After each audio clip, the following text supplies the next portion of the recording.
What's happening? What's going on? All right, let's jump right into this reading. So just a few things. Let me get my clock started. This is my first August reading. I have finally completed July. Proud to say I did three. This is three readings last night. Definitely not going to happen tonight because it's 3 a.m. and I had a long discussion with my girlfriend that passed a lot of time, a workout. I'm in a good place. Who knows? Maybe I will do three and I'll stay up till like 10 a.m. and wake and sleep all day. You never know in this world. I wish it was 11 p.m. right now, but life happens. Why are my eyes red? What the fuck? Like literally like worked out today. I think it's because I got this face moisturizer, at least in this one. But like, why is it's not that red? Whatever. Whatevs. I'm definitely sleeping enough. Whatever. Whatever. Okay, anyways. So with your reading, let me just double check something. I already took your last name out. Okay, so we have follow. So you got the whatchamacallit thing, the promotion. So let's jump in, Sophie. That's all I got, Sophie. So yeah, basically just so you know, I've been doing most of my readings lately, not the whole time, but I will like share my screen, just leave the chart. I like to where are my tools? Where are my psychic tools? I'll literally like I found that meditating and just like being with crystals and stuff like that, and just being off camera has been really effective for my readings. Not the whole time. I mean, I'll pop in and out. It really is like a per occasion basis. Um, but yeah, I'm just kind of letting you know that. So I'm gonna go ahead and share. Because all that matters, you have a follow-up anyways. It's like you'll see me. The whole point, is getting the message, right? So if this can increase the effectiveness of the message, sometimes I'll like even walk around my apartment. Walking helps me kind of think. I'll go like lay on my bed. Like I do all kinds of stuff that would look weird, like if I'm always on camera. And also, I think it's also like less draining. Like I think I can do a lot more readings when it's like not like a pressure to like just be on camera the whole time, all that. So coolio. So one quick second before I jump directly in, let me just turn this off on my phone.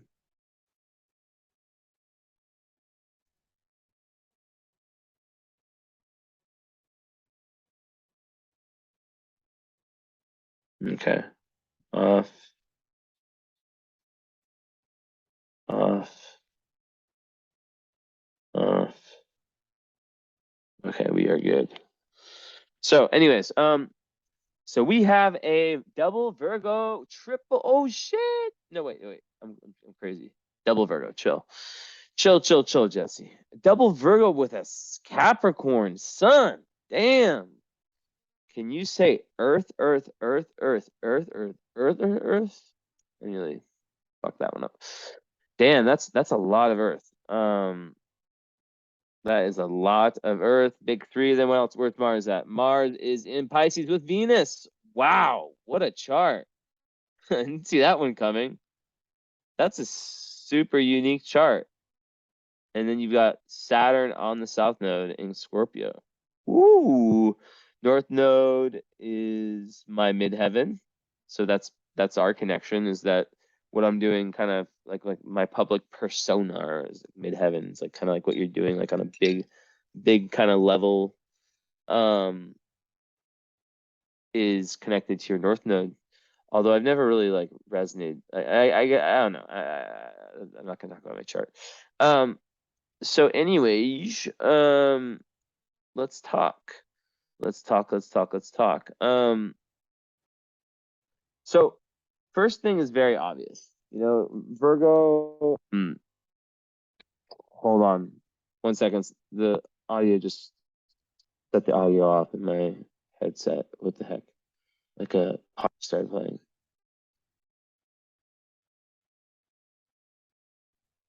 Okay, I'm just gonna go ahead and I guess I had a YouTube video or uh, Chrome window that I need to close just in case that happens again. Mercury retrograde, classic, classic, classic. Okay, it was the Flagrant podcast, Andrew Schultz, little comedy. Um, so yeah, fifth house, is where your sun's at. Okay, with Jupiter on your sun, that's very, very interesting. That's a big, big deal. With being, so earthy. So first of all, I just want to talk about Earth in general, right? So you have Earth and water basically. You don't have, and where's Mercury? Mercury, where are you? You're by the sun somewhere. Okay, you have fire, Mercury. So you have every element besides air. Um, which is very interesting. And your Mercury is very close to the galactic center, which we'll talk about that later. But yeah, basically, when you lack air, it can kind of make you lack a little bit of perspective. Like, I always think of air as like the connections, like it's like about like connecting with friends, connecting with other people, connecting with different ways of thought. So when people lack air, it's very like one of the best cures. It sounds kind of like, oh, come on, you know but it's so true. And I've literally like it's just I have to tell you is breath work and just really making sure you just like expose yourself to oxygen and like going hiking, all that kind of stuff, because it can kind of like, air is about like the intellect, right? So it doesn't mean someone who lacks air, it's not saying that they're not intelligent. I mean, you have, Virgo is, energy is very, very intelligent. Capricorn is very, whatever. I'm not here to like judge intelligence through a chart, right? There's obviously indicators of intelligence, but like, it's very, very, very hard to know that. But just like lacking air can make someone be a little bit subjective and lack objectivity. Um, so yeah, just important to kind of like like really push yourself to hear different people's perspectives and outlooks, and kind of challenge your own and whatnot. And so with that said, having a ton of earth can be a little bit similar, or not similar, like it's what the fuck am I saying? I said that like being off camera makes me better. Um, so having too much earth can make someone like sometimes overly rigid. Um, they can be overly critical of themselves, like big time, especially Virgo. But like, even being a Capricorn, the beauty of having the Jupiter on your like stuck right on your sun is that you have this like ability to really see the big picture. So that can kind of prevent you from, I don't want to say mistakes, but prevent you from seeing things from like being too in this potential perfectionism. um but yeah, it's overall like also there can be like with a lot of earth, there can be like this like closed-mindedness at times. But this is like, I just made like a poll on my Instagram which said like, what is the most misunderstood sign, and I voted Virgo.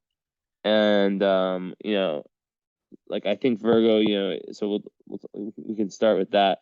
Well, after I finish my speech about just Earth. Yeah, so it's kind of like it's very, very, very consistent, very good, but at sometimes Earth can be a little bit like too predictable. They can, and that's more Taurus, but like still any Earth sign, like they can like it's very it's interesting because they can be very, very like traditional, and kind of like, I don't know, not want to like risk the status quo.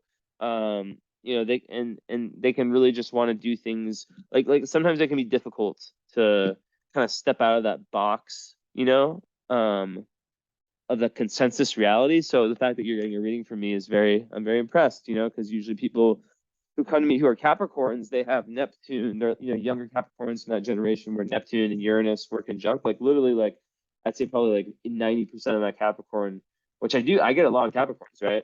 But they're usually like, younger, like in the sense of like they have, well, like they basically usually they have like the generational planets of Neptune, Uranus, conjunct, mostly Neptune conjunct their sun, and Neptune's all about high spirituality. So it's like those people like don't even really count as Capricorns, because they're like, yeah, they're Capricorns, but they're like Capricorn, like fish, like they're like kind of like Piscean almost Capricorns, because Neptune is Pisces.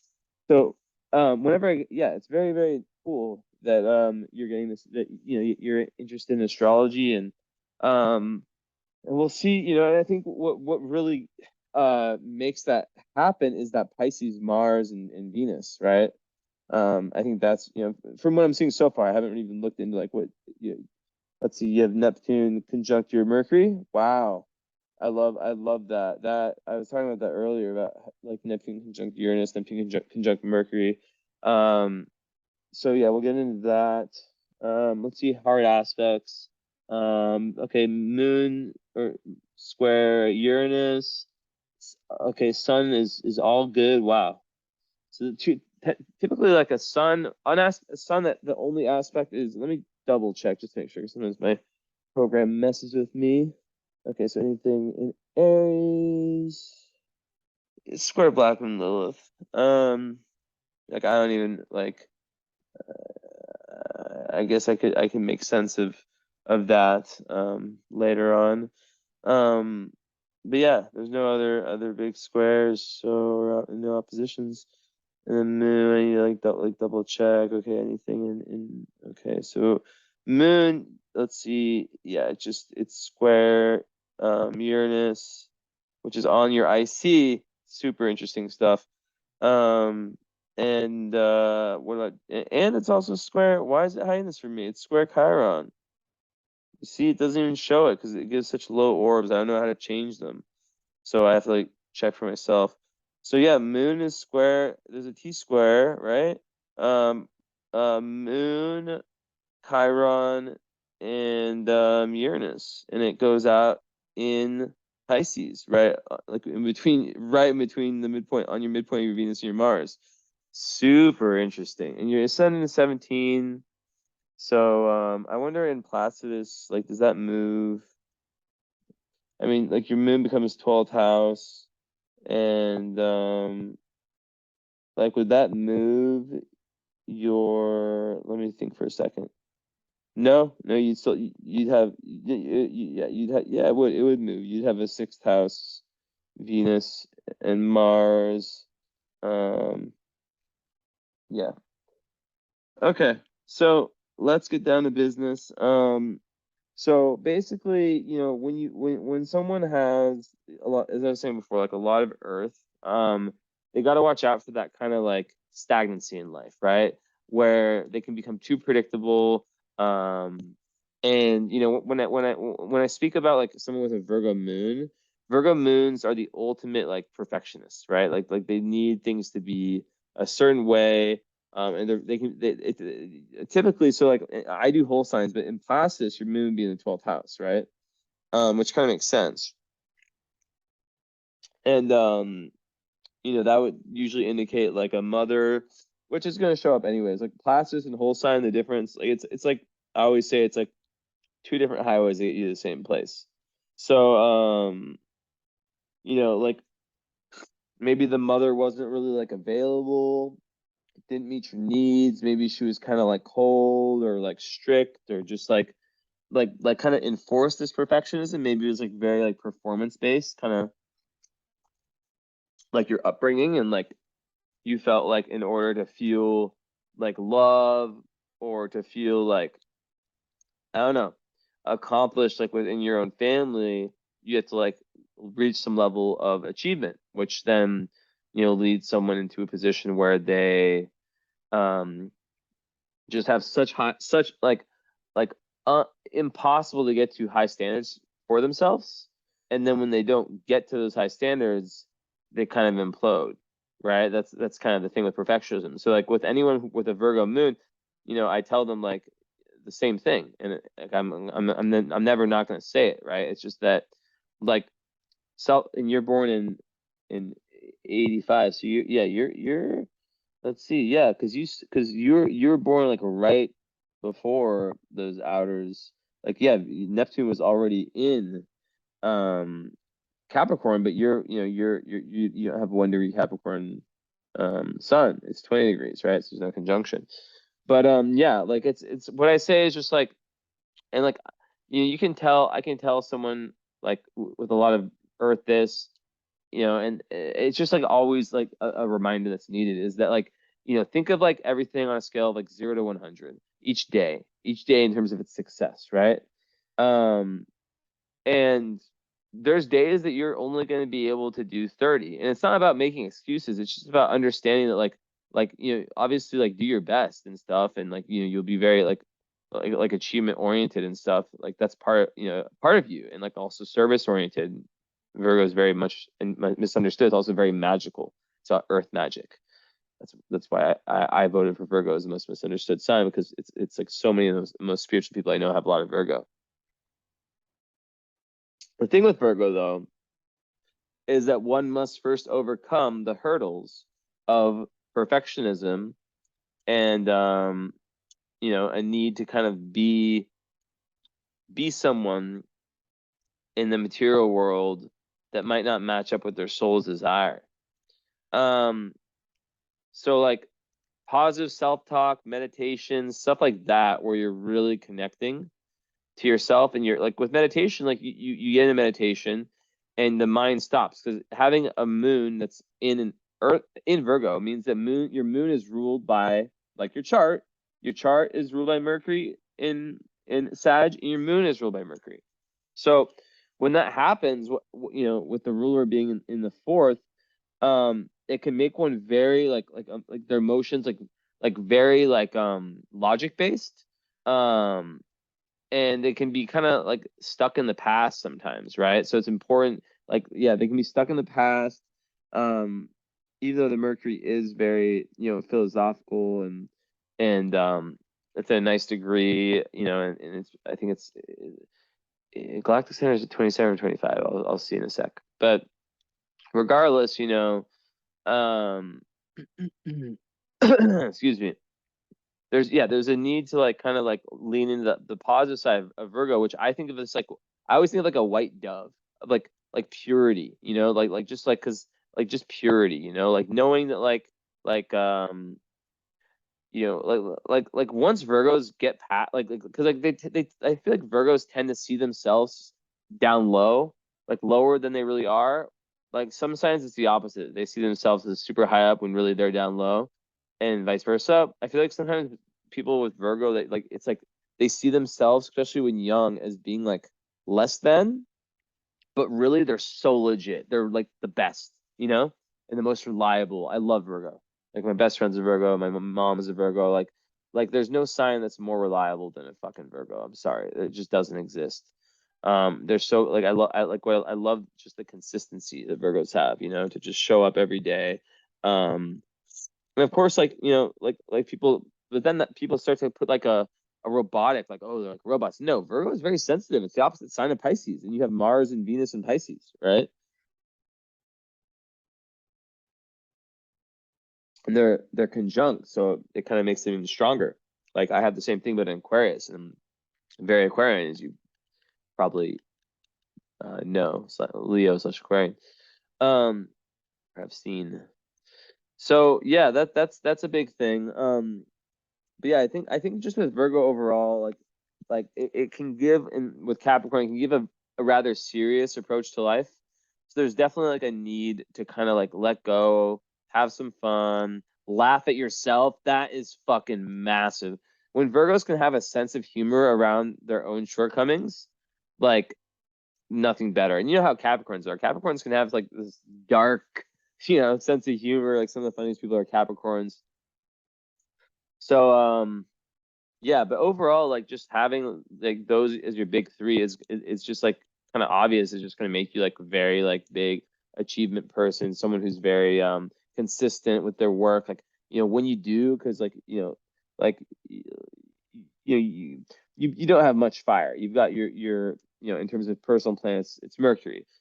And Virgo risings tend to kind of like wait their turn. Like they're very observant. So you're gonna be a very observant person, um very super super analytical, right? which is cool how it connects to like a Mercury that's in Sag conjunct Neptune is the ruler, right? Because that's like makes your mind very like very big picture philosophical, which also the Jupiter on your sun, right? Jupiter is the sign that rules Sag.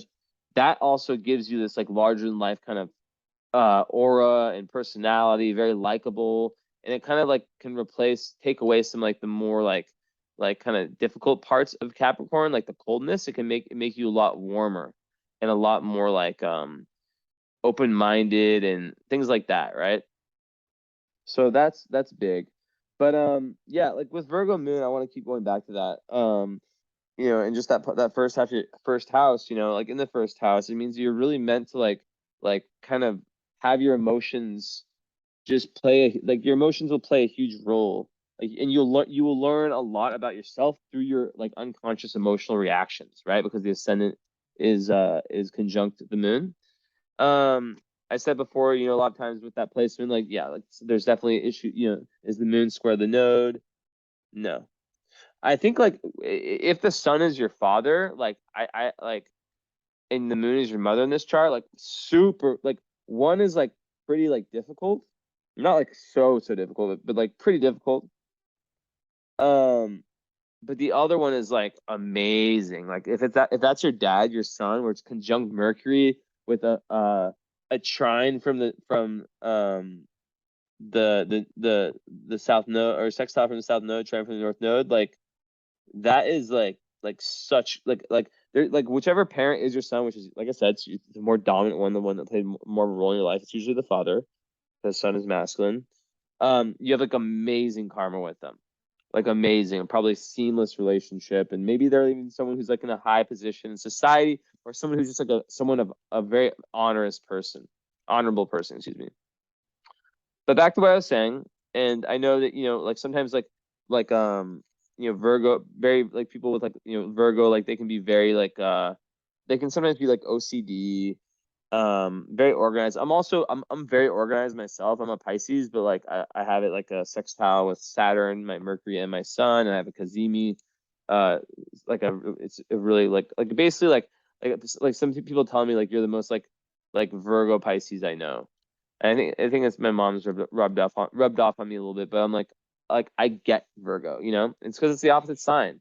And sometimes, when I'm talking to my best friend who I have my podcast with, it's called the Jesse and Trey podcast. We haven't released an episode in like, I don't want to know how many months. Is it 4 months? I have no idea.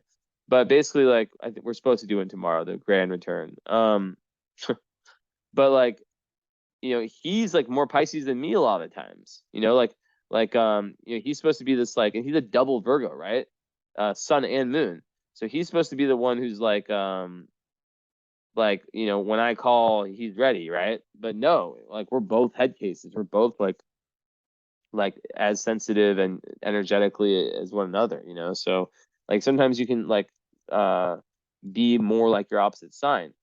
And with Capricorn, the opposite sign is of course Cancer. So, that brings up like everything around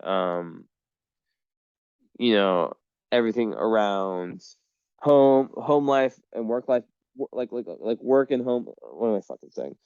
Work and home life balance, right?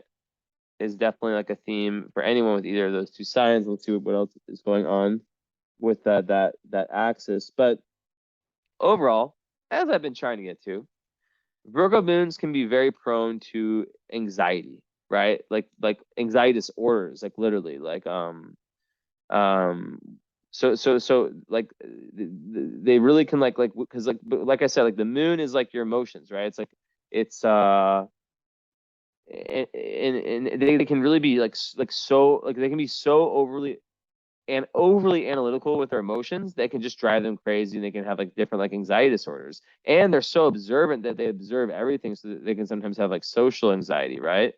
So like I said, it's very important to find groundedness. um and you have that being, like earth is naturally, like it is the ground, obviously, but like groundedness in the mind, right? Because like um in being in touch with your emotions, because emotions are energy, and Virgo moons, they tend to like to to kind of like use, like I said, like use logic to explain their emotions. But that's not how it works. It's like the person who goes to therapy and they don't actually heal anything because they're just like talking about, like everything they experience, but they're not actually like, yeah, maybe they have some awareness, but some people like do therapy, but they don't actually do therapy. Like I've observed it firsthand. And Yeah, so it's very important with Virgo moon to dig deep into the emotions and to really like feel to like move into that Pisces part of you and really feel, that's a huge thing. Huge. Really feel. Um and with the perfectionism, just having awareness of that and having and treating self-compassion, I always say, is like it's like treating yourself how you would treat your best friend. Because Virgos are so amazing, such amazing friends, But then sometimes when it comes to themselves, it's different. They can be very hard on themselves. So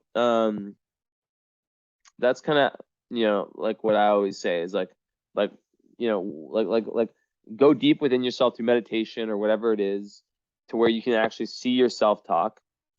Journal, that's Virgo's Mercury, so writing and all that is very good, or it's very favorable for a Virgo. And you have Pluto in the third house and South Node in the third house, so you're a natural writer, like 1000%. And it's ruled by Scorpio, so it's like, like there'll definitely be like an urge, like there'll be like a Mars ruled third house, like someone who like has like an urge to really to communicate, to have their voice heard. And Pluto just makes that even more intense, like a need to really communicate with, like, and go out in like your immediate environment and find truth. So yeah, that's massive, right? And just like being open-minded and just like, yeah, like reaching out, like just having like second opinions, whether it's through therapists or through like best friend, like really just trying to like diversify yourself in terms of like your relationships, but also knowing that, of course, yeah, like you can't just be friends with everyone, you can't just trust everyone blindly. But yeah, taking risks is like a huge thing, taking calculated good risks. But you'll be a very innately responsible person, which will be very beneficial for any kind of employment or any kind of like business endeavors with your midheaven and midheaven in Gemini. That is the person who can have like a lot, like I've seen this, and I have a lot of clients, so like I've had a lot of experience talking to people. And what I've noticed about Gemini, and I always say it, and I'm always a lot of times I'm right, is that if there's any like Gemini rising people, especially when you have this much Earth, which is just like that ability to just get through the stuff, like the person who can like start their real estate and just continue for 30 years with that consistency that I wish I fucking had. That's what I'm so jealous of with Earth, is that they just have that consistency. Now, it might be hard for them to self-start. Sometimes they might lack passion, right? Sometimes they can maybe, this is just like not all the time, but like it can happen. There's other parts of your chart that will go against this, like your Mars square Uranus. But yeah, just that consistency is so amazing. Um, and really, when you put your mind to anything with midheaven in Gemini, you definitely you have the ability to have two different careers. Like you can have like, let's say just like a random like example. Let's say you could just be like this reading or whatever, just in general, you got really interested. I know nothing about you, by the way. I haven't looked at one photo. I have no idea if you're private or not. I do this with every reading. I don't want to know anything about them. Um, all I know is that you've asked me like once or maybe twice. I have no idea. Like if the read like so I have zero energy. I know your last name, but I'm not gonna make any projections. On like your nationality. I have no idea. You know what I mean? I have no idea, and I do this on purpose. But Mercury Gemini, or excuse me, Gemini midheaven, they can have their hot. Let's say so. Yeah, let's say like you really got into astrology or painting or whatever. You would have the ability, and then you have like, let's say you're like a lawyer. You'd have like that rare ability to have so much, like to like have two careers at once, change careers, like and eventually like still have like so much work going towards like the like being able to balance the two, um, and eventually flip the passion into the moneymaker, right? Um, so it's like you're like whatever, like you can, like for you, it's all about getting past perfectionism, that 0 or 100 attitude, learn to see failures as blessings. And I'm not trying to like be patronizing in any of my readings. Like I know I'm not coming off that way at all. I'm being such a fucking Pisces right now, but like I just want to say I would read this if you were 15 or maybe like sorry 18. I would read this the same way if you're 18, 25, 35, 45, 50, 60. I don't want to know. I like so I'm just saying things, right? But yeah, like just like when you're able to really, really just dive deep into yourself and like, yes, see any kind of perceived failures as assets, it's game over. It's game over because then nothing can actually affect you. You know, nothing can actually affect you. Um, More about Virgo moon and Virgo rising. I mean, yeah. So like you'll project yourself like they'll be very very good for like like Virgo's moons tend to like they have an emotional need for structure, organization in their life. Um, so like and when it comes to partnerships, they'll definitely like want someone who is super consistent, who they can rely on. Like they know that that person is going to be just like they are, like the same, like kind of like the same person day after day. Like definitely not someone like me, basically. Like I'm like your worst like match ever. Like or like just like my personality, like my astrological makeup. Just someone who's like constantly just like changing, but I don't know. Opposites do attract, but like, what I'm saying is the following: is just that someone who you can count on. Actually, I wouldn't say what I just said because I am a very good person. But like, just if you can count on to be loyal and just like who at least on a soul level, maybe they can have maybe because opposites do attract. So if you have a lot of Earth, people who have a lot of like one sign, sometimes they like end up dating someone else who has a lot of like what they don't have, but like just like yeah, someone where you know exactly where their heart's at, right? And you definitely won't put up with no bullshit. Also, Virgo moon, so everything is internal, right? Very, very smart. Um, Also, moon in the first house means that you'll like to express your emotions openly. So you like to talk about them, or like the things that like are important to you on an emotional level. Um, um, so that's huge. And something slipped my mind. Yeah, so you'll like to kind of like go there, and yeah, Virgo moons they just yeah like it's a superpower like leaning into like magic, earth magic, creating schedules for yourself, like health, diet, routine, and yeah, like I was saying with partnership, like yeah, it's just like you're not here for like stupid flings, even though you are a mega romantic with your Venus and Mars in Pisces in the seventh house of romance and marriage and love. So yeah, that's that. But regardless, oh yeah, this is what slipped my mind a little bit. You have to watch out for this tendency to like be over idealistic in terms of your partners, and how like with some people who have this, like it can be like no one or nothing is ever good enough. So understanding it goes back to like that perfectionism and overly like once you get past that within yourself, then it shows up in your life, in your relationships, right? So that's very important. Um, yeah, so like you'll come off as very intelligent. You'll probably be, very observant. You have to watch out of that tendency of like because you notice way more. You have a superpower of being way more like physically observant than other people. So being careful of not like pointing out all like the negative like things that people have is super important for Virgo because Virgos can like sometimes like and it comes from a good place often I've noticed, but they can be like because like they're really just like they notice something about someone and they're like okay like this would improve them, but like people don't always want to hear like when what I mean like people like if they're having like a bad day or something and someone's telling them like like you should really like look at this, like people don't often want to hear about that, you know what I mean? So it's like understanding like that whole aspect. Then the Capricorn in the fifth, I mean, like, that, so what's interesting is that you don't have fire, like besides your Mercury, but then your sun, your moon are in fire houses. So like there is this massive like push towards self-expression. It just has to be done in a structured way. And basically, yeah, like Sun in Cap conjunct Jupiter in the fifth is like creativity, like I don't know any other way of saying it besides like fun, um, fun will be massive for you. Like finding ways to have fun and to create are super, super important for you and your well-being, overall well-being. So,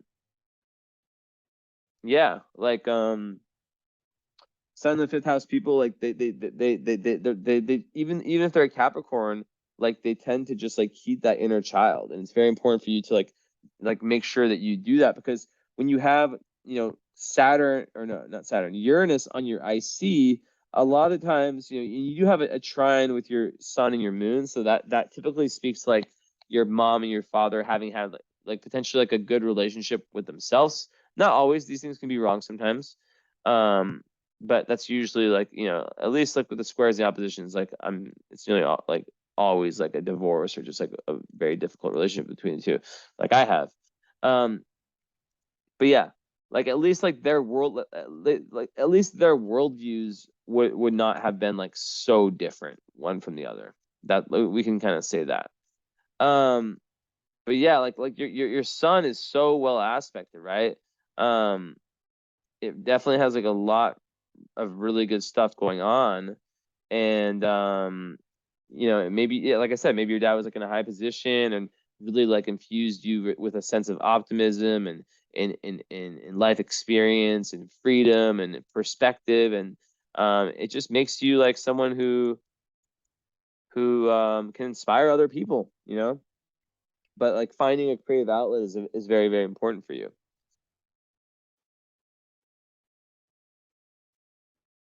Because like with Earth moons, there can be like some more Capricorn, but also Virgo.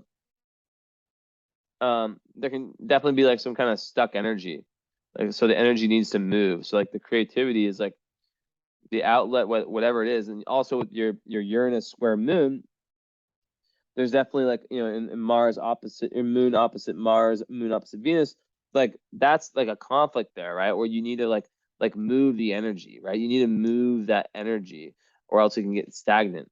So like I always tell people who have like their moon opposite this type of hard aspect with Uranus or Pluto, like find like a creative or physical outlet. Like physical is really like and or right, like the physical is like gonna make it so it's I would say physical is needed. Having a Virgo moon, you need to have like a daily routine, like maybe not where you're working out every single fucking day, but where you're doing something like built in that tires you out, because when you're tired, your mind is more balanced and it's just better. And you can think more clearly because you have Neptune on your Mercury, right? Which can be a very good thing. It can make one very spiritually minded. It can make one psychic. I think it made my list of like most psychic placements. We can also create a certain level of vagueness around the thoughts and communication. So it's very important to like to know that, right? But also, yeah, like I said, like it can create someone who's like an artistic genius potentially. And with the fifth house sun, like you can never like look at someone's sun sign and anything and like be like, oh, they're not an artist. Like fuck that. Like you look at like biggest artists, I guarantee you find like some caps in there, so it's very like about other elements of the chart, like aspects, stars, and all that. And like I would definitely see you as an artist, like whether you actively pursue a career like art as a pastime, which would be very, very, very important. And another thing, like I want to say, um, is that the Virgo part of you, it might hold you back or have held you back, because you might think of like, for example, okay, let's say you're like you love doing poetry, right? Or something like that. Let's just say poetry. You're really good at it, you gain a lot from it. It's about learning that like the Virgo moon part might be like, okay, but like if I like release my poet, like there's no point in doing it because you know like I'm not gonna get any, like I'm not gonna get the views, I'm not gonna get the likes, right? So it's about getting past that and leaning into the Pisces side, the Pisces energy of like just like creating for the sake of creating, for the sake of understanding yourself bigger. So with that said, I see children as like an amazing thing. I don't know if you have children, but like if you do, they could play a huge role in your life.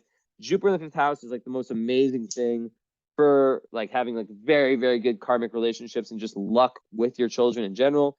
Neptune there, like along with those other ones, I think would speak more to and it would be in the fourth house in Placidus. Um, yeah, it would speak more to like in the fourth house, Placidus, Neptune would speak about just kind of like a kind of fog around the childhood. Um, not like maybe over idealizing it or under idealizing it, but fifth house Neptune just gives like a lot of creativity.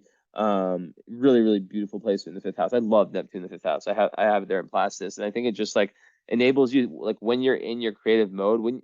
This is the big thing for you is getting out of that Virgo moon like here and now, like OCD, like worrying, like over worrying state, and getting into that Pisces side, right? Because your North Node is in Taurus, which like your North Node is like your destiny point of your chart. So you're really trying, Taurus is all about balance, right? South Node is in Scorpio, which means, and it's conjunct Saturn, which means that you were like a past life powerful fucking person. Like 1000%, you were super, and I just had one of these, like someone who had South Node exactly conjunct Saturn, like you. Like, so in Scorpio is obviously a very powerful sign. So you're definitely someone like who has past life karma of like just like being like the king or the queen, or like something like, or like just like a master communicator, someone who had strong allegiances, right? Like an authority figure, and you carry that energy into this lifetime. In Scorpio, it's like the whole thing with the North Node in Taurus. And you see how I'm kind of hopping around, but also bringing it back to everything. Which your Virgo part might be like, where is he going? He's going everywhere. No, I'm solving a puzzle, and it all connects. You'll see. It's fucking it's pure magician work. So basically, with the Taurus North Node, right? It's like and South Node being like the past life tendency. There can be a past life tendency of being overly rigid, right? Of being overly rigid and being too in the material world, and also relying too much on like how like on your ability to like have like really strong alliances, and to rely on other people and other things, even something like astrology, right? Like that can give you like lots of power, like psychological and real life power, right? So in this life, it's like the question becomes, okay, how can I find that power within myself? And Taurus ninth house North Node, right? That's through finding balance in your life and in your soul. And the highest energy of Taurus is heaven on earth. So heaven within yourself, finding true peace within yourself. And it's in the ninth house. So that gives another clue. And is there any squares? No. So, but I need to double check that. So no, no, no. Ascendant.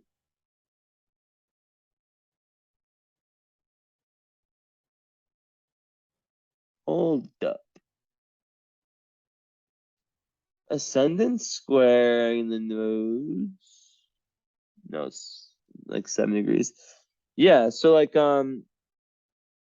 the Virgo energy squaring the nodes. So that kind of makes me think that, yeah, that goes exactly with what I was just saying. You see, astrology has this beautiful magical way of kind of repeating in a certain way, like not repeating, but like kind of like the same message will be in different parts of the chart, right? And I'll just a completely different parts. And I'll just be like, oh, well, it says this here too, Yeah, definitely mega important, mega important. Like basically what it's saying is like there's a past life tendency to yeah, to be overly rigid, and and you're trying to get past that. You're trying to move into a more balanced but also like spiritual world, but also one where you're like, for example, like where you're looking at your life, right?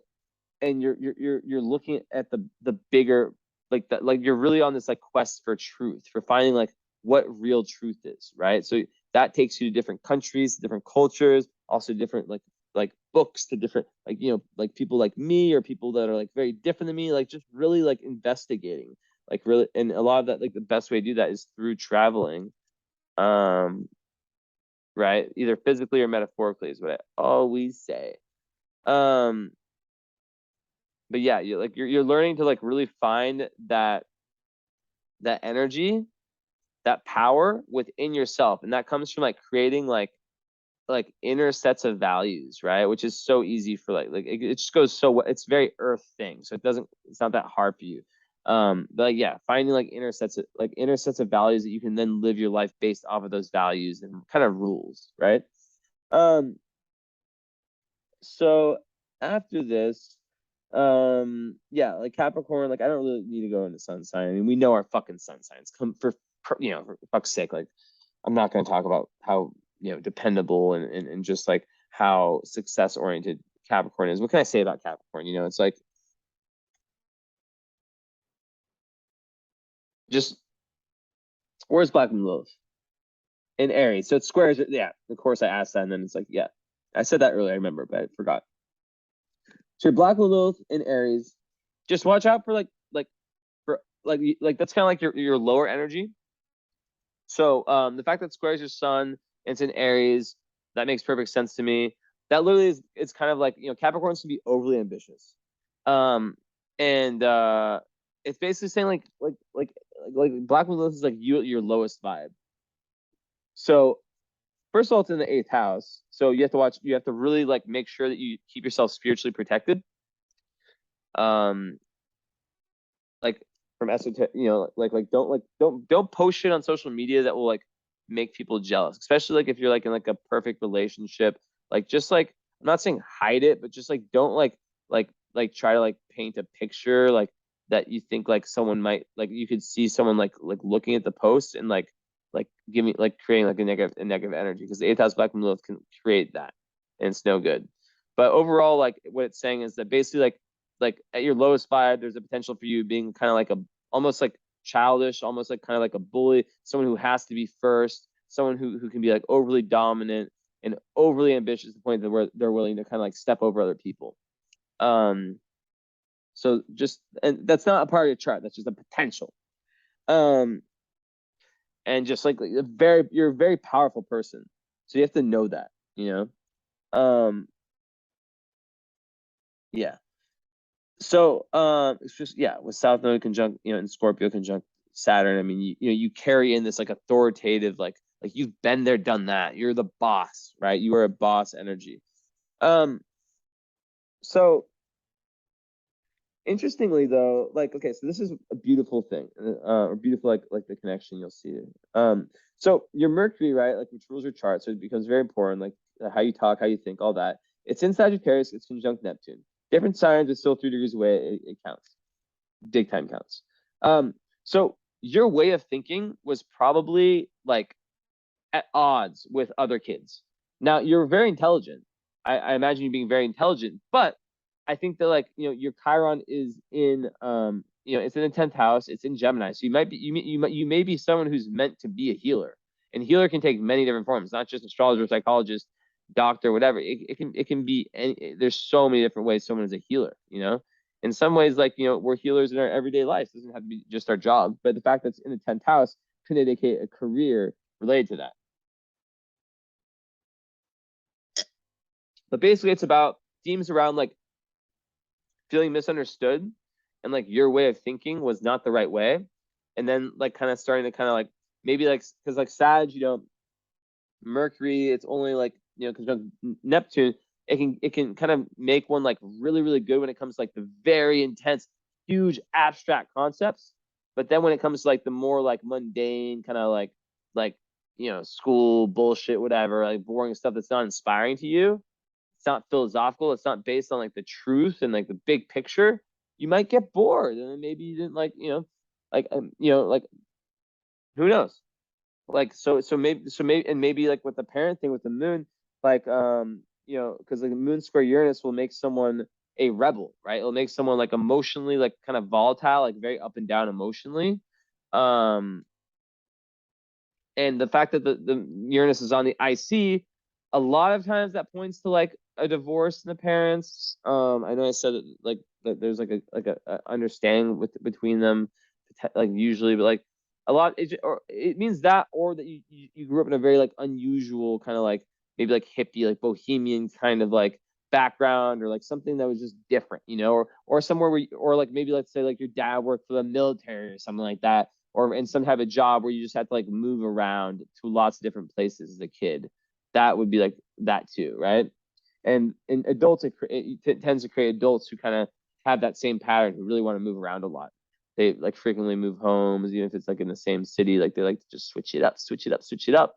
But internally, they can be very just it can be very hard to find balance. And with the Virgo moon, right? You see how it connects. That's why I'm talking about, and that's why your North Node is in this sign. It's not the sign of balance. I guess Libra is the sign of balance, but the sign that's very linked to balance, Taurus, right? Because like Uranus there, it kind of creates this like very just difficult energy, like that's very changeable. Like your mood can be one day it can be um at one moment it can be this, and then at the next moment it's that, right? So it's like also get this compulsive need for stimulation, so it can have a difficult time when it's like relationships, because like there can be like that whole like grass is green on the other side type energy. Yeah, it definitely makes it like a very like rebellious, eccentric, like kind of like one. A lot of times it's like rebellious against like one of the parents or both, right? Um, yeah. So very unique, very, yeah, kind of your own person, and someone who stands out from the crowd in very noticeable ways. Can be reckless emotionally. Like they can form like really, really fast, like emotional bonds, people with this aspect, but then like they can also be broken very quickly. So like trouble like maintaining long-term emotional commitments, whether it's friends or lovers or whatever. A lot of times it comes from like the emotional detachment from a parent, usually the mother, right? And it can, or the tendency to become easily bored due to a lack of emotional stimulation. Yeah, I talked about like the unorthodox like upbringing, but definitely an upbringing that allowed you the freedom, and it's in Sag. So yeah, the sign of freedom. So to really find your way in the world. Um, so yeah, also you may nurture your children in ways that others like that are unorthodox, and others might find like strange. And then there's a struggle between like emotional nurturing and detachment independence when it comes to relationships, right? Too much of one and not enough of the other can cause problems. There's really a big need to balance that, the emotional nurturing and detachment independence, right? Because having your Mars and Venus and Pisces is it's 20 out of 10 romantic, but then Capricorn's gonna be cool, and then with this Uranus being so heavy in your chart, um, squaring your moon, it's definitely is there anything? And then Mars is also square Uranus, right? And Venus is also square Uranus. So that is huge. So that is massive. So that is a split in psychology, a split between one part of you in love that loves that closeness, that smothering, that ultimate romantic energy, falling in love super fast, like almost like the pink cloud period. But then there's that part of you that needs space. And in Placidus, like I said, your moon would be in the 12th house. And if that resonates more, maybe it does, maybe it doesn't. They both make sense. Like 12th house moon people, they need time alone. Virgo moons, I found they tend to like the ones I know, they need that time alone to recharge. It's opposite sign of Pisces. Not always, but like ones I know, a lot of them, the ones I know, they definitely are like that. So, but like it's not something that like any other like a lot of astrologers would talk about. That's kind of my experience with it. But like usually it's more water signs. But if it's in the 12th in Placidus, then it makes sense.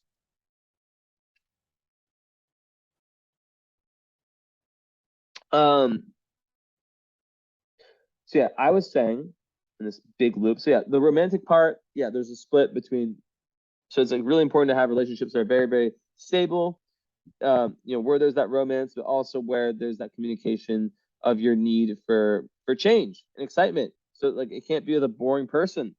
Someone who has their shit together, who's also fun, and who who you can kind of like lose yourself in love. Kind of that's the energy of the Venus and Mars and Pisces. Lose yourself in love. I don't know that song. Um, so then the fact that both those, and we'll get into Venus, the love stuff next, that they both square Uranus on the IC, it means that like a lot of your oh, I didn't talk about like,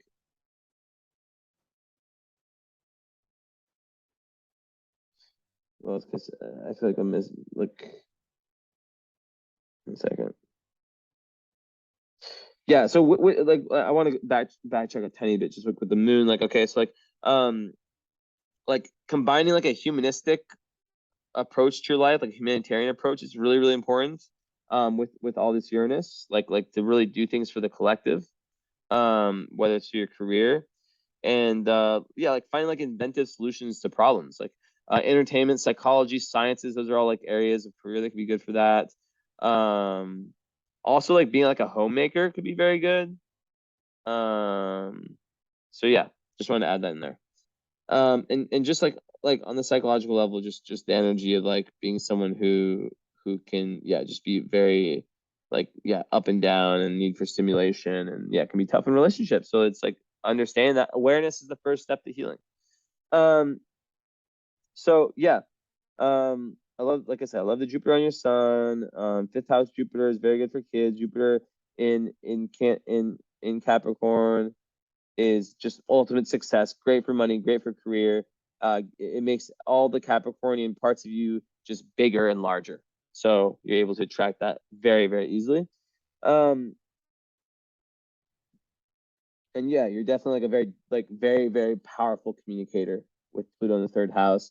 And you're meant to really learn. Like, there's been past lives where you've kind of like been forced to believe things. So this is showing up double. It's showing up here with your Pluto and with your North Node, right? In ninth house.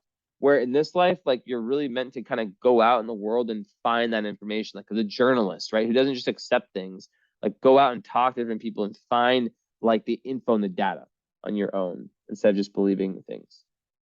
Passive conditioning. So many of my clients have it, but I don't see it heavy, heavy. Actually, yeah, I do. I see it heavy in your chart with yourself and conjunct Saturn, the planet of conditioning in the material world. So it's this is a way more spiritual lifetime. But also spiritual, but also there's that mix because you're a Capricorn with the Virgo. Um, so yeah, a good segue into like the Mars and Venus in Pisces. Venus and Pisces, you have to watch out for that rose-colored glasses in love. One of my former best friend, he has this and it ruined his life. He basically just completely let a girl brainwash him. Now he's like a Jehovah's Witness. He stopped talking to like everyone, that he was friends with or that loved him, and even his own family. His sister died. I know she took her own life. And I got confirmation of that, even though like it's never proven. I know that that's her soul. That's what her soul wanted, and I got confirmation. I'm not going to say how. I just did, and so yeah, Venus. I don't know. That got really morbid really quick. But Venus in Pisces. Fuck. Can we catch her staring at me for food? Um, Venus and Pisces. Yeah, ultimate, like one of the most beautiful Venus signs. So good for creativity. So good for the arts. You just have this ability, like whether you're like an artist or whether you're someone who's just an appreciator of the arts, like you just get it. And Mars there, but like, and then also just so romantic. So you have to really like be grounded and use that Capricorn and like that Earth influence in your chart, early in relationships, because you like that's like the ultimate energy of the person who just falls really deep, really, really fast, right? Um, and then so it's like you only really know who you're with when you're living with that person. That's the truth that I tell people and that I believe to be true. Um, you can hear the cats meowing, maybe.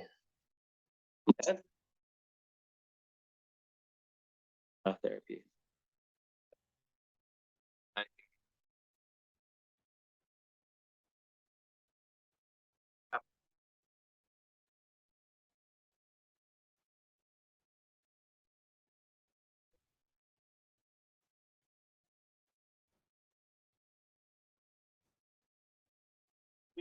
with that, um, with that said, yeah, really watching out for that it's very important to watch out for that tendency. And to take time in relationships and to know that you're not going to be seeing straight, right? Here, I need to separate my kids. Mika, come here. Felix, Felix, come here. You guys eat separate from Esme. She's a foodaholic. So yeah, like just like really like being grounded in relationships is very important. But I think this is a nice combo because you have all of that so naturally. That's like I don't know, like maybe it just kind of works out. Maybe it just kind of works out, and yeah, maybe they just balance themselves out really really well. So yeah. And we definitely need to talk about that in the follow up about kind of how that works. And also, with the I'll tell you at the end. Actually, I'll tell you at the end. But yeah, basically, just like take things slow in relationships. Don't know that you'll have a tendency to kind of think, oh, this person's my husband, or I can't assume sexuality. This person is going to be my soulmate, and then like all Pisces have this issue. It's a rose-colored glasses. But overall, it's just like seventh house. It's Venus. It's so beautiful. It gives someone like really the ability to like have like beautiful relationships. They're so romantic where you're able to see the beauty in your partner. I also have my seventh house Venus, and the descendant is underneath it. So yeah, it would be sixth house otherwise, which would speak to like a love for animals, and just like be really really good for like all things health. Well, Mars not really, but Venus, yeah, they kind of offset each other. Um, and just like kind of the importance for you to be of service, right? That's kind of what the Placidus would say.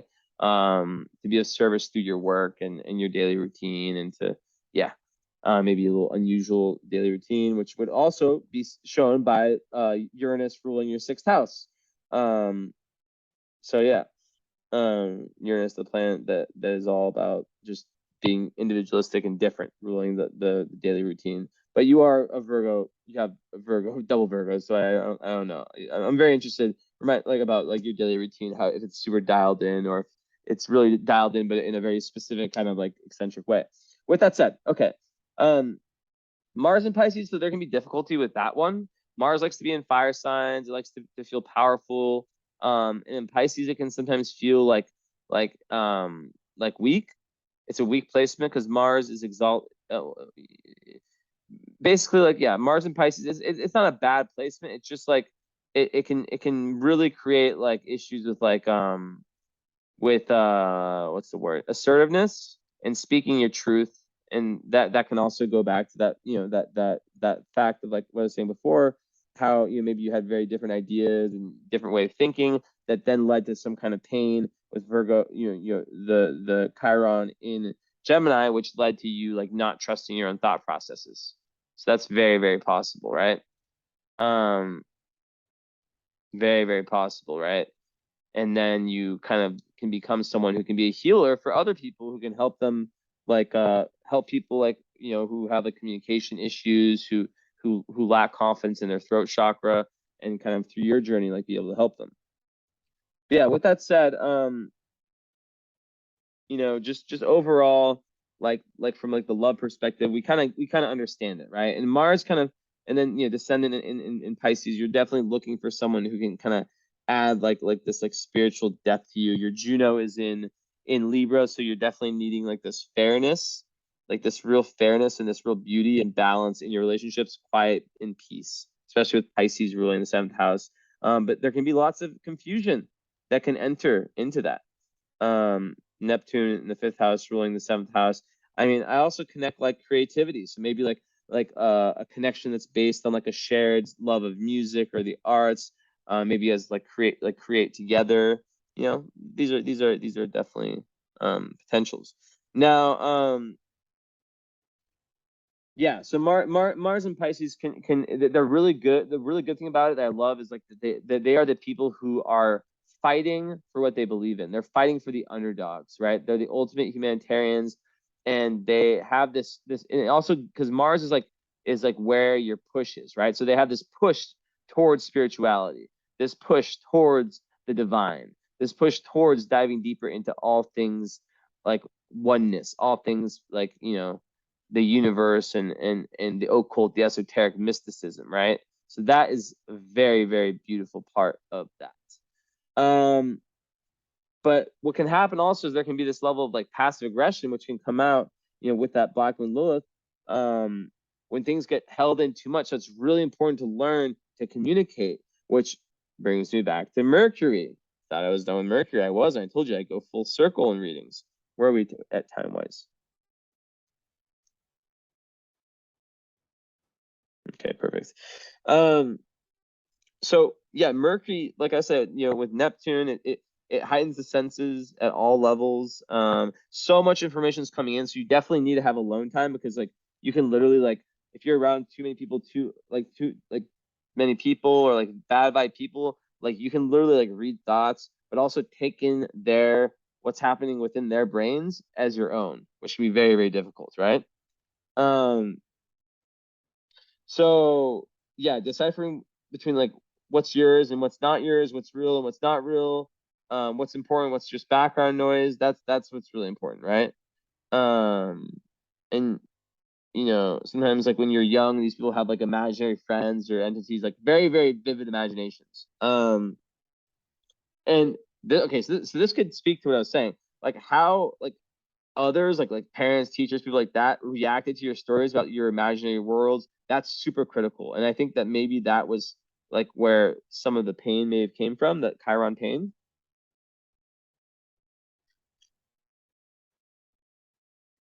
Because imagine a kid who sees something that's very real to them and they're told that it's not real, they're invalidated. Like that can be so destructive.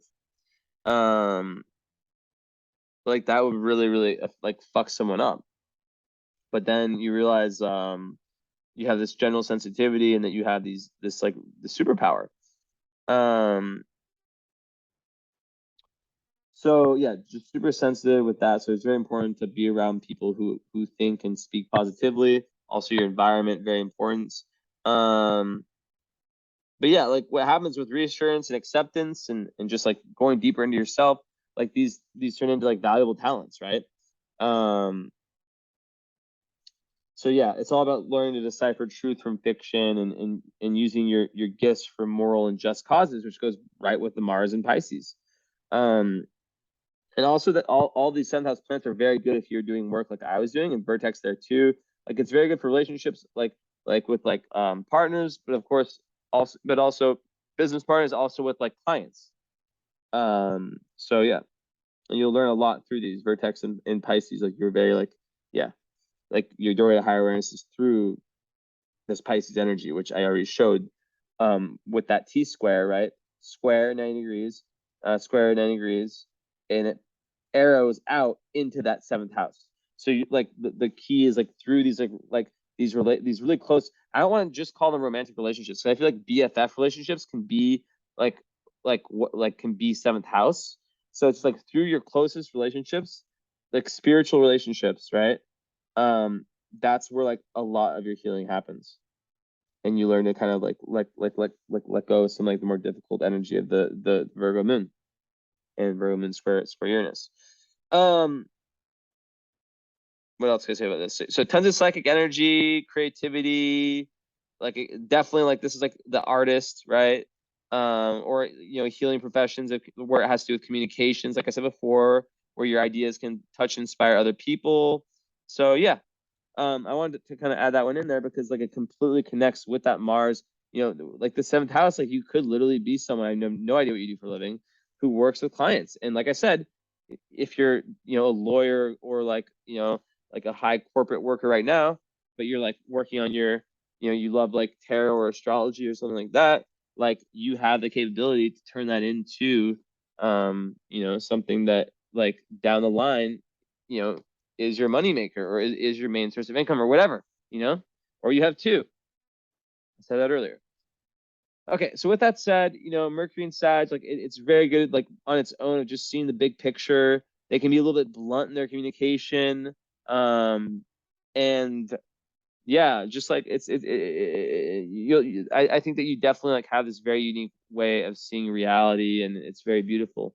And it's very important that you are a part of groups that groups and friendships. It's ruled by Cancer, so like you'll really like your friends are your family in this lifetime. You really feel like your friends are your family. Moon in the first, and you can really express your true self like within these. So that's very, very nice. What have I not talked about? A lot of stuff. Yeah, Saturn in the third house also speaks, even though it's conjunct the South Node, like it speaks to the same thing I've been saying, like this reticence, like of really speaking your truth early on in life. Literally, that's what it is. And how Pluto there is saying like you need to just dive deep. It's about like throat chakra work, really like diving deep into the throat chakra, and like about like speaking your truth fearlessly, even if some people like call you crazy for what you believe or whatever. Fuck them, not fuck them if they're people you care about, but fuck them in the sense of, like, what I'm saying. Who gives a shit? And like learning to like just like also create, like Capricorn is so good with creating boundaries, right? So like there's some things that we just can't talk about unless people are mature enough, right? That to have this talk, right? Like politics, like Trump would be a perfect fucking example, right? Like just politics in general. You're not going to get anywhere when you sit two parties down that have completely different views, but are getting completely different getting it from completely different information sources with confirmation bias and all that stuff. So with this said, then Uranus in the fourth, I already talked about that. Neptune, being in the fourth, you'll really like to communicate in your home environment. You might be someone who likes to work from home and who really likes to learn a lot from your home environment. It can create someone who has, a career in like real estate, or just like in general, like someone who just like, and it's at the 20th degree, which is the degree of 24 plus 4 of Cancer. So yeah, like really liking to communicate with family members and stuff like that. Yeah, and the Neptune, like, in Jupiter is the fifth house out of planets, like your kids, like in part of fortune there, like you're really at your flow state, like when you're like creating and when you're in your inner child and able to like have a sense of humor and have fun with your life, and also like be building something constructive that is like I love fifth house Saturn for some reason, or fifth house Capricorn energy, because I feel like it's the person who's like able to like take what they love and what's fun to them and make it their money maker in their career. So yeah, Vertex seventh, you gain a lot of your doorway to higher awareness is through relationships, close one-on-one relationships. You'll come off as very empathetic, and very, very loving and caring to your partners. I already talked about that split. And yeah, like basically, yeah. Okay. North Node, I already talked about it. I mean, what else can I really say? Should I switch to finish this off? Switching to the face cam. Yeah, I do way better. I love doing these readings, and I'm just like laying. I've been laying on this like bean bag. I don't know if you can see it. Yeah, I've just been like laying back on there with my crystals and stuff, vibing out with these like two super like random colors, right? Like I don't know. You literally can't even tell. It looks like it's like blue, but it's actually like green and this like really like light kind of, I don't even know. It's not like lime, it's like turquoisey green with just red. I just kind of like how it's just like two colors you would never match, but I like it. I don't know, I like the combo.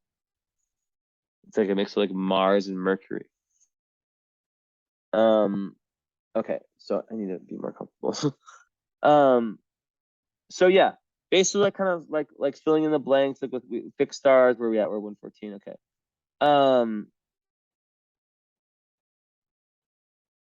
So yeah, North Node, ninth house, like a yeah, quest to develop karmically your higher mind, letting go of past like tendencies to be narrow-minded and learn and broaden your perspectives.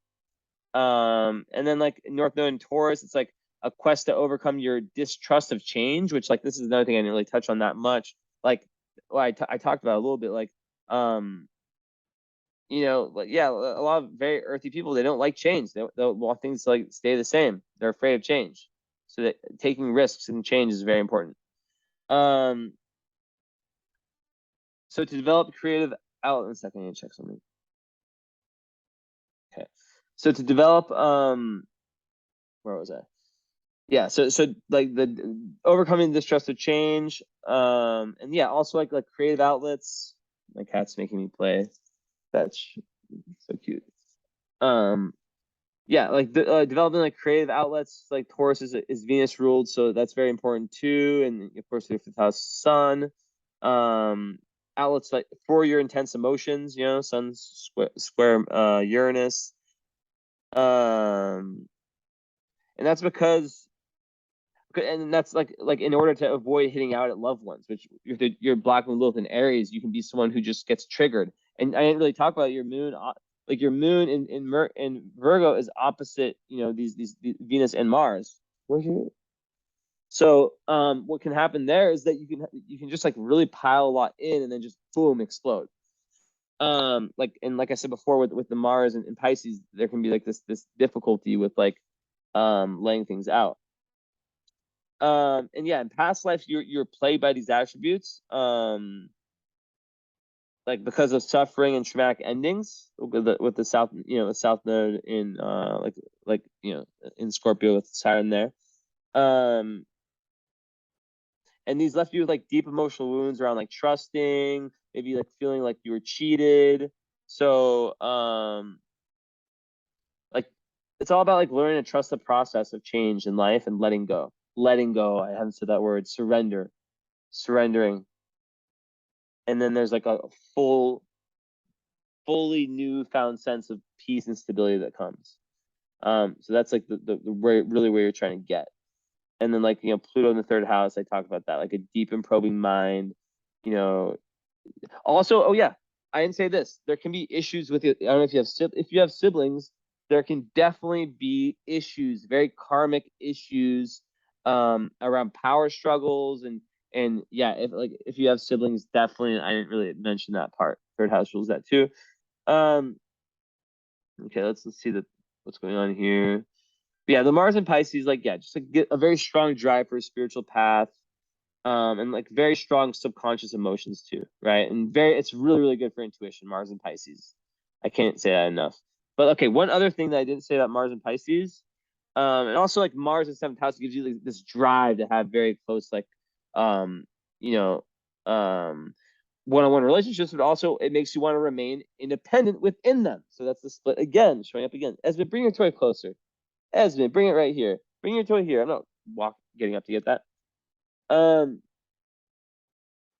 but yeah, yeah, the Mars and Pisces. What was I saying? Yeah, there can also be this like victim-like behavior, so you have to watch out for that. Victim-like behavior. One sec, did I figure something out? Oh shit! There's no way I just figured something out.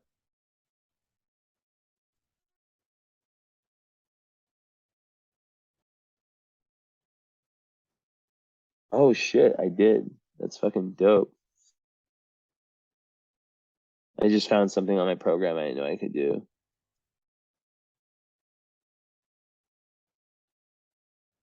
That's cool. And yeah, with the Mars square Uranus, there's also like the need to get your enormous energy levels under some kind of control and learning about self restraint. So martial arts would be great, anything like that. But it's really good for leadership, right? And like having courage and being able to like step out and just and be yourself, and can also make you very accident prone. So be careful with that. Okay, fixed stars, where you at? let's see the fixed stars. If there's anything big, I only talk about the big ones. Actually, that's not true. Sometimes I go into more. Okay, moon. Okay, I'll give Zosma conjunct. So Zosma is one of these like these fixed stars, but not. I mean, in Babylonian astrology, like I made a list. It's like it's all about like finding the truth. Um, so having it rising, it kind of speaks to like being a Virgo, but being a Virgo, um, that is about the truth. And usually when it's rising, it gives a good temper. It's very good for health, and you can gain through your work. Like it's good for success. Also, marriage. Like you can gain through marriage, like financially, karmically, of course. Then with the ascendant, I don't see any. It's not close enough to Nebula to be there. Midheaven, extra close. Oh, fuck, I just said that. Okay. It's not close enough to Rigel. It's like just outside of the Rigel orb. Yeah. Too bad. If your midheaven was just a tiny bit earlier, a tiny bit after, if you were born just a tiny bit earlier, a tiny bit after, you'd have your like one of like the wealth stars on your midheaven. But like, like Rigel is a very bright star, so I mean it is within, 2.40, which I think they say that's like the like 240. Let's see what they say Rigel orb is. Because it is a big deal star. So yeah, 240. So you're at 230. So I guess we can talk about it. Midheaven is very like very good for business. Um, like a lot of gain acquired you know through mental work and through your labor, lasting honors. Um, a quick rise in life is promised on account of strong inherent willpower, love of action, and lucky hand and enterprise. Sounds kind of accurate. A continuous battle to retain an acquired position has to be waged, despite at the same time stimulates an increase in vigor. Also, an interesting thing about astrology is that and I don't ask me to explain astronomy, but like for example, like based on like the delineation and like latitude, longitude, and just like how different stars at different levels. Like so for my chart, my descendant, right, the seventh house cusp is 28 Aquarius, right? And I don't have Fomalhaut, which is like one of the royal stars, is around 3 Pisces. But because like in like the chart that my Babylonian astrologer friend did for me, I actually have Fomalhaut on my descendant based on like just other factors. So like yeah, don't ask about me to explain it how. So this could really my intuition is saying this one actually like is like might be on there, and it's an orb. So yeah, continuous battle to retain and acquire position has to be waged. The fight at the same time stimulates an increase in vigor, even in spite of unhelpful aspects. Success and reaching the set aim can be secured by this powerful concentration. If, however, the native is not cautious or has an attack of weakness, failure and disappointments, a fall from success will follow. Okay, moving on. Nothing there. Nothing there.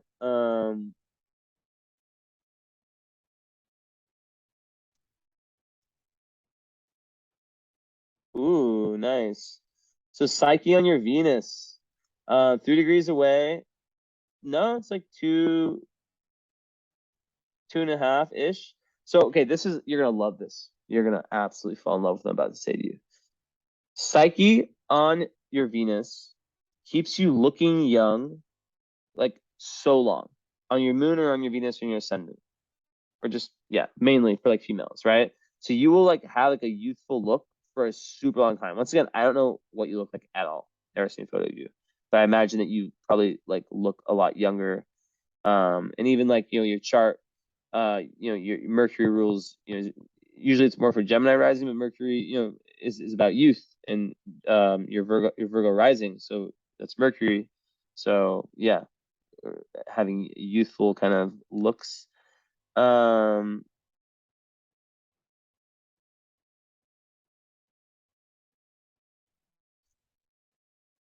let's see.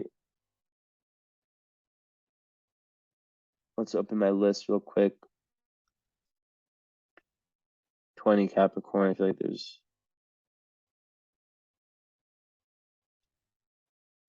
you just missed out on Vega. Deneb is Deneb anything?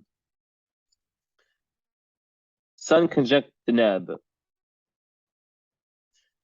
It says these are people who have the vitality and inclination to do good work at any job they are assigned. They will literally take work home with them so that they may receive recognition for their efforts. They do make wonderful workers and are especially good when they take their job seriously, and recognition for their good work and achievements has a great meaning for them. It's for this reason that taking work home with them or working weekends does not bother these individuals. Ooh, but that's more the Virgo moon workaholicism. Okay, so I was talking about how, ooh, shit, damn, you have Urania right on your Mercury. That's crazy. And the Galactic Center is close by. So you, my friends, Urania rules astrology. And so like you might be meant to be an astrologer or like something like something related. Let me find this online if I can find anything. It's an exact conjunction too. Okay, asteroid Urania.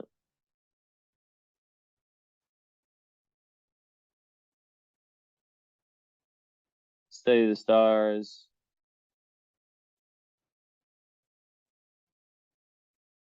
Involvement with astronomy, astrology, mathematics, or any kind of theoretical, abstract, or symbolic knowledge is also the ability to extrapolate principles and relevant data from a mass of facts. So it's super Virgo, but like also very esoteric. So like it can make one be very good for intelligence.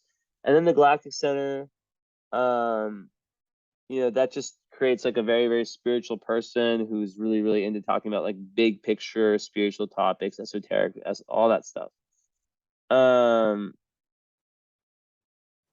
Descendant,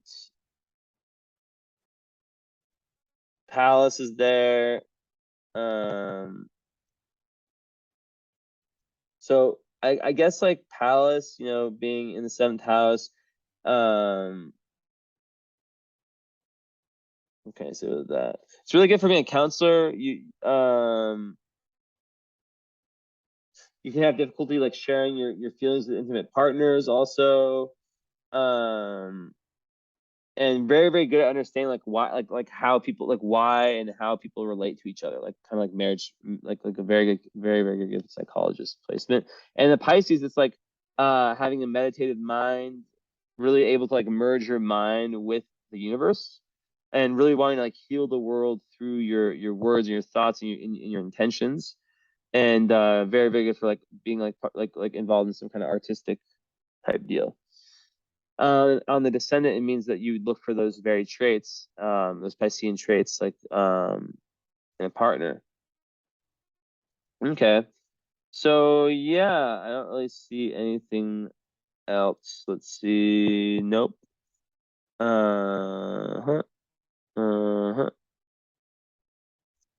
Wait, let me go on my friend's account because she posted about this new thing that I haven't really been doing. Hold on. I haven't ever like given a full break. Like I haven't. It's called White Moon Selena.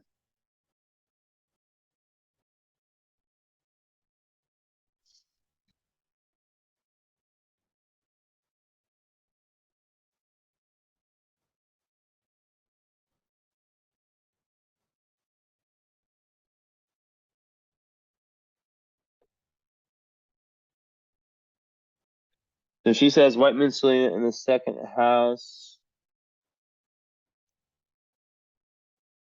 No, she's giving in signs. So in Libra, the exalted expression of your soul can emanate qualities such as being understanding, a good listener / conversationalist, charming, sensual, and being a natural romantic. Your ability to take others into consideration, see the beauty in various things, and be devoted in your one-on-one relationships is a big part of your overall light that inspires others. A nice way to end the reading. Very, very nice. Okay, last thing I want to tell you is that so you have bought the reading and follow-up, right? After probably like mid-August, I had this idea that's been like magical for everyone. Basically, it's combining, not just doing a follow-up, it's combining the current astrology reading, which is basically like the reading of like what's happening with you astrologically. It's a big deal, like reading, like when you combine the two, they've been like, and every single person that's done it has loved it. It's 1 hour follow-up where we talk, we review all this as we talked about before, and then we merge right into the current astrology, the transit, the progressions, all, like the solar return. I do everything when it comes to predictive astrology, and it's live and I record it, but it's not a public video. It's something I share privately just with you. So only this vein, the people who have like the link can see it. And it's really, really good because and I'll give it a reduced price too. Usually it's $250, which is on sale already. It's like I said, like it ends up being around 3 hours, like 2.5 to maybe 3 hours, sometimes even more than 3 hours, like when you combine the follow-up and it. But it's not too much. Like it's very chill. I only do like 3 or 4 a week. So let me know if you're interested in that. You already have the follow-up, so I would only require $200 more, so that's $50 off like the current sale price for the current Astro, which I said once again lasts usually usually like 2 hours, 3 combined. So let me know if you're into that idea. If not, we can schedule a follow-up, of course. So yeah, hope you enjoyed. I felt extremely good about this reading. I hope you really, really find something or many things in it. Ciao.